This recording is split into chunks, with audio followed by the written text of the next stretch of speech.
This is Jehron Mohammed reporting from Khartoum, Sudan, North Africa. I'm speaking to Dr. Tony Yaya, the the ambassador to the East and Horn of Africa. We're speaking of various issues that impact on Africa and the Africans in the diaspora.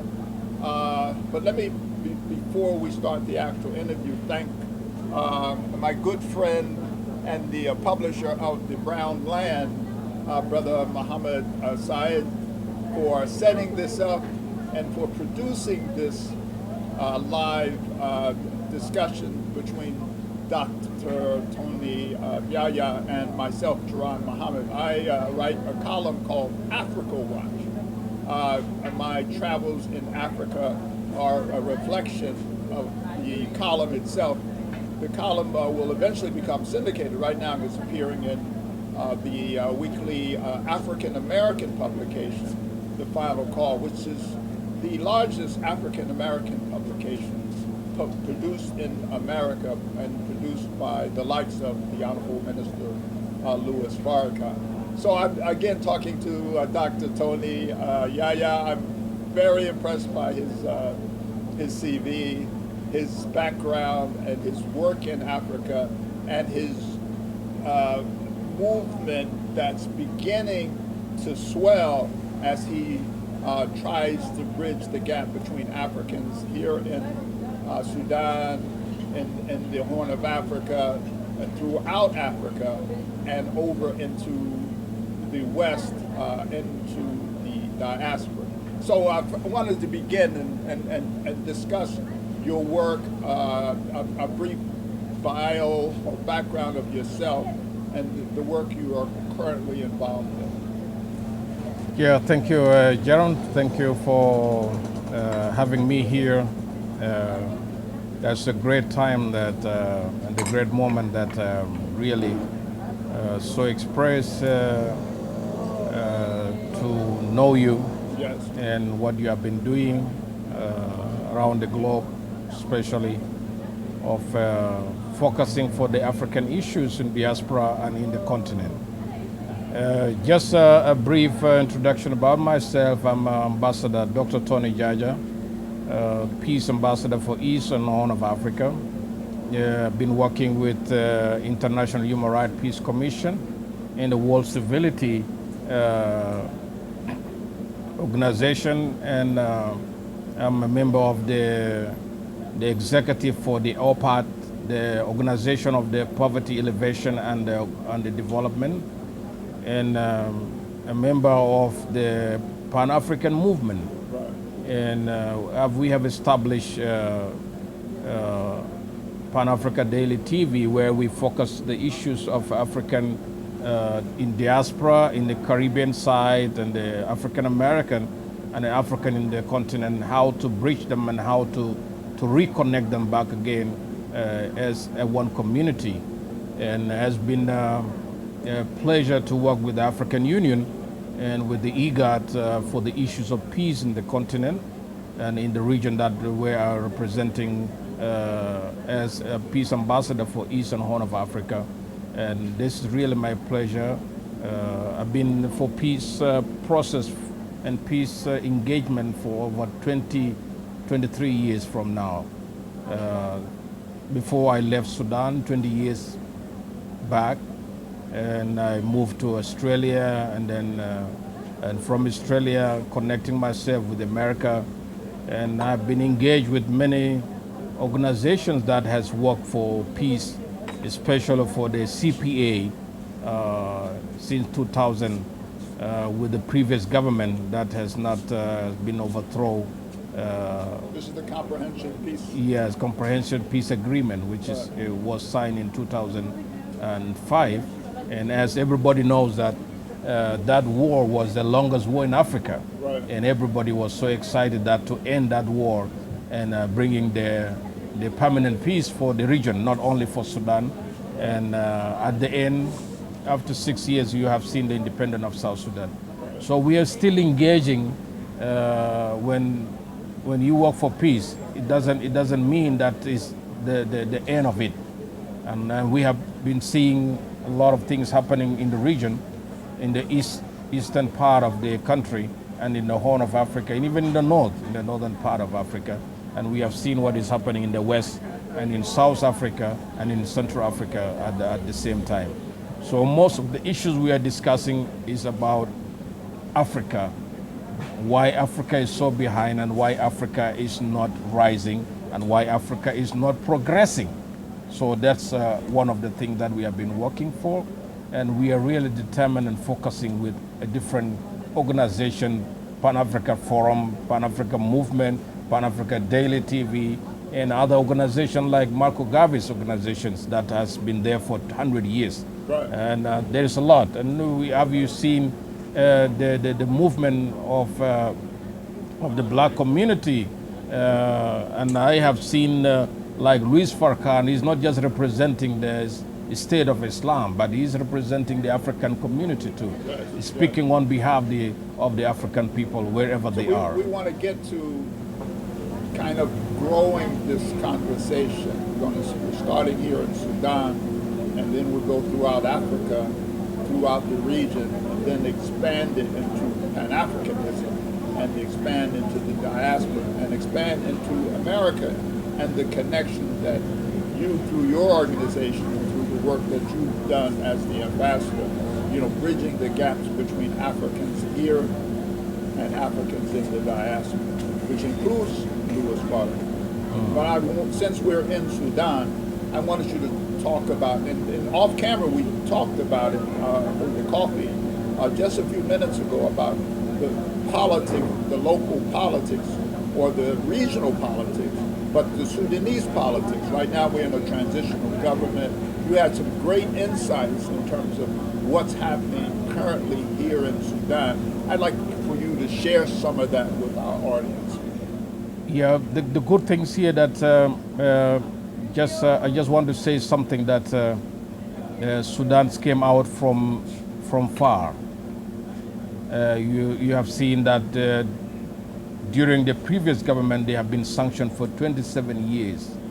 Sudan was being isolated from the international community. Right. Sudan has been categorized as a terrorist supporters. Right. Sudan was being categorized as a corrupt leaders. Sudan has been categorized as leaders who are murdering their own people.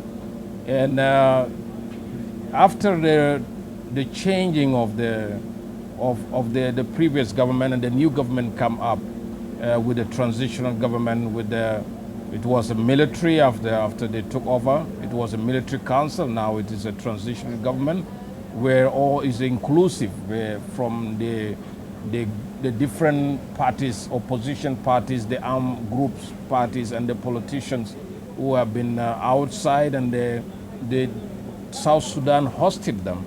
Right. And given them a commitment of they have to solve the problem. Because let me say this, the reason why South Sudan has succeed this time to bring this agreement that is now being a new government, and they have the transition period of 4 years from now, with the different faction that from rebels group who have signed the agreement in Juba, and they came, and some of them they have remained outside who did not agree with what they have signed, and what is called Juba Declaration. That was in 2020, and I was part of the this participation of how Sudan has to come out from this the war that they have been for in 2019 in November. I was in Doha. I was invited officially to come and participate and speak about the sustainable peace for Sudan and the development that they are expecting after the agreement. And we have put a lot of issues, we have put a lot of effort in Doha with all the other the signatories of this agreement now. We're talking south and north. This is joining north. forces This is together. about the north. You're just talking north. He is about the north. Okay. Yeah, and we have given them solution. Right. Solution about it is not about power sharing. It's about have you achieved what make you to go outside, because that's become a habit in Africa. Right. When you, a leader who were leading the movement, coming in and negotiate on behalf of the movement or negotiate on behalf of the people that you have been leading as opposition against the government, when you come into agreement and you come and take your shares, these people, if you don't satisfy them for what you have taken them for, Right. of some years back, 17 years, 11 years in the bush, some of them, they will defect from you and go out. Right. Right. Because they will see they are not part of what you have got here. I agree. Now I agree totally. you have got now the air condition. Now you have the security, you have allowance, you have privilege and all these things, and they find themselves you have not achieved anything. Right. So it's not about the sitting in the palace. It's not about sitting as a minister. It's about achieving the goal. Right. What you have fought for, what you have been opposing the government that they have not done it. And then we told them that this will open doors for you, for the international community, the regional community, to come and support you for the development of the country and then building the economy of the country. And this is what we have seen by lifting up the name of Sudan from the terrorist list and lifting the sanction, the economic sanction of Sudan. And we have seen these things now happening. But now many people are saying, okay, you lift the sanctions, you lift the terrorist jacket, you loan Sudan money. I think the IMF or the World Bank loaned 2.3 billion. I'm not sure the actual amount. You develop a relationship with Israel. There's discussion about a relationship with the U.S. and opening up the economy, but still people in Sudan are suffering. The focus doesn't necessarily seem to be the people of Sudan, because my interviews around the city since I've been here, many of the young people, especially college graduates, who now become professionals, their problem is unemployment. Their problem is there are no jobs. Their problem is, not being able to secure for themselves a proper life so that they can feed their families. So the question has become for me, and from the people I've interviewed thus far, now I'm interviewing you for the first time, is what does Sudan need to do?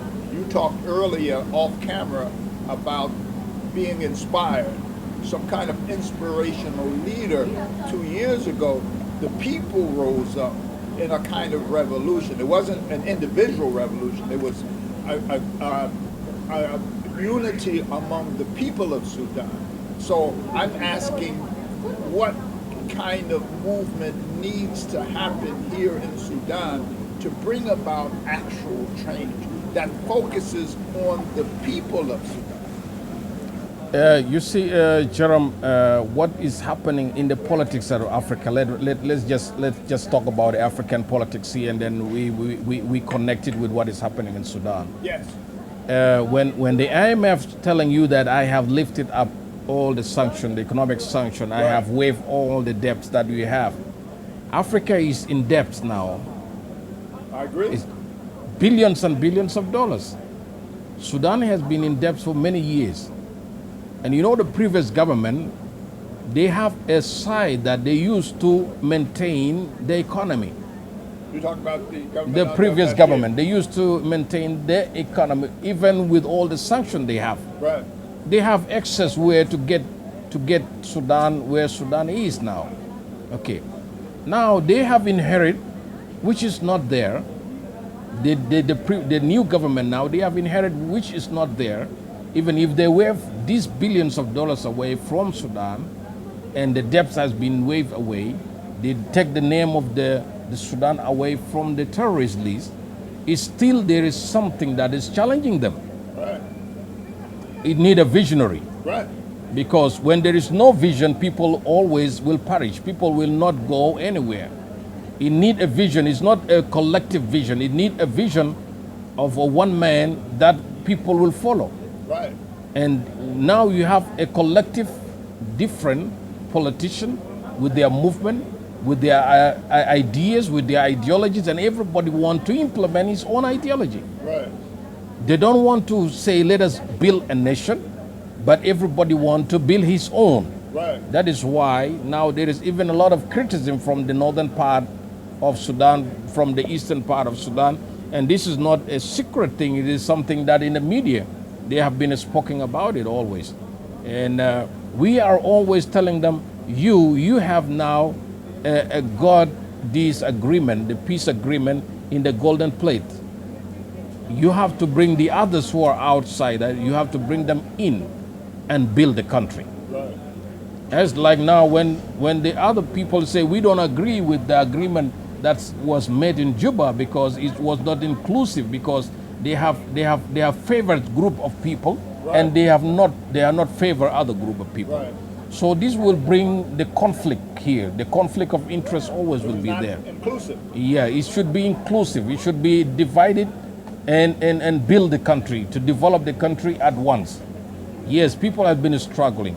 And as we have said, the African is struggling, and it's the same thing I've seen in the picture of Sudan. Right. Sudan should be even to rise than Dubai, than Saudi Arabia, than Qatar, because you have every resources that you have required is there.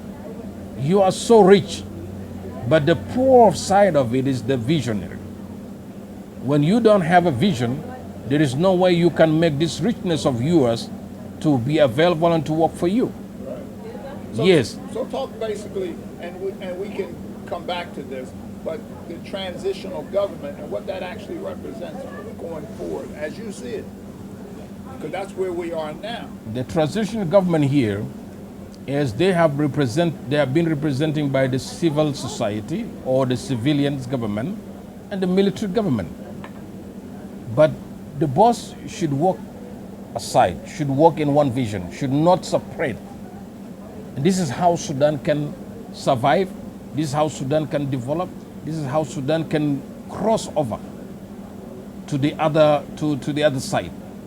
So let them have a vision. This is what I used to encourage them. I sit with all the leaders and I tell, you have to focus on unity now. Right. You have to unite yourself. You have to do what the previous have not done.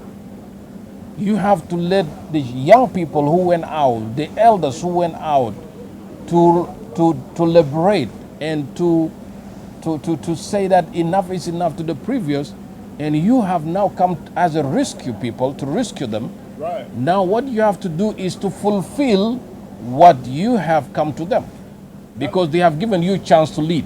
Now let's expand that argument to include the South Sudan. Yes. Because recently there's been reports about border openings between North and South, and relationships, economic relationships, beginning to develop. Some years ago, I reported on Sudan, and I wrote about, I call it a marriage between North and South. And this is historic. You know, the North has the infrastructure, the South has the mineral wealth. The North has the infrastructure, has pipeline, has ports. The South landlocked, but has oil, has mineral wealth. So there was a perfect marriage. Marriages are never perfect. You argue with your wife, you have disagreements with your wife, but you work things out. So the North and the South, a perfect marriage, but then there's arguments, but they were able to work together because one had mineral wealth and one had infrastructure. And so that marriage worked until a divide came, and as a result of the referendum in 2011, the North began to suffer because it didn't have the wealth, especially the oil wealth that it had before. So it seems like that relationship is beginning to develop again, and these peace accords that you're discussing, or we're discussing, seem to be maybe the catalyst or the beginning of that relationship coming again. Your thoughts? Yeah. Let me just say something that I will take you back after the referendum. Right. After the referendum, in 8 months after the referendum, South Sudan and Sudan went to war because of the dispute of the land, the dispute of the oil field place called Higleach. Right. That was in April. People went fighting. The same people who divided themselves, Right. they want to show their muscles together as a country to country fighting. Right. And that's one. And this is where now the oil was shut down. And you know, the oil was the only revenue for South Sudan. Right. And that time the oil price was $110, $20 the barrels. And that war has damaged a lot of things. Right. And during Bashir time, in 2012, you got your independence in 2011, Right. July Right. 9. Right. In 2012, April, you went to war Right. with the same country who has given you the country. Right. You fought, you destroy yourself, you destroy your economy, you shut down the oil, Right. not to be pumped and all these things, like you are doing it this against the country, Sudan. But at the end, the loser was South Sudan because this is where the beginning of the crisis that happened, the economic crisis for South Sudan. Right. 2013, the first visit of President Bashir, Bashir. the previous, Right. the former president, I was the only one who spoke in the palace when Bashir was there and the And president. you spoke as the ambassador? And I spoke as I was called to give a conduct of prayers and speak something. Right. Now, you're originally from the South? Yes. Okay. So when I told them, I said, President Field Marshal, President Salva Kiir, has to be a historical day for you. Right. For both of you, one people in two countries. And Bashir in the same room? Yes. You? Yes. And the other delegation from the government, Right. and delegation and the members of the government of South Sudan, they were in hall, and I told them that make it as historical day for you. Right.